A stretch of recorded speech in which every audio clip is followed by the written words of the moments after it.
WeatherTech sliding door vent shades on a brand new Sienna. The tool they give you, you measure 3 inches in about here. You pull it in and you can see the tool. The tool flexes way too much. You can't get it under there to pull it out.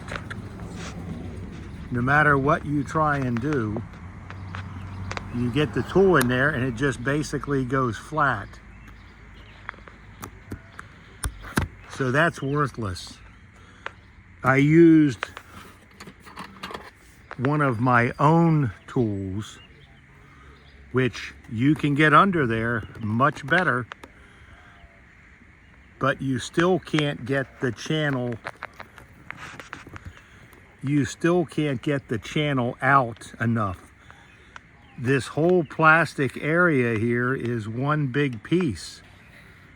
It doesn't budge. I think it was designed for different years that didn't have the pull-up shades. Maybe those years, this piece the whole way across isn't in. So I guess the front ones work fine, but the back ones will have to be just duct taped in. And oh well. So much for WeatherTech's easy installation on this model, at least.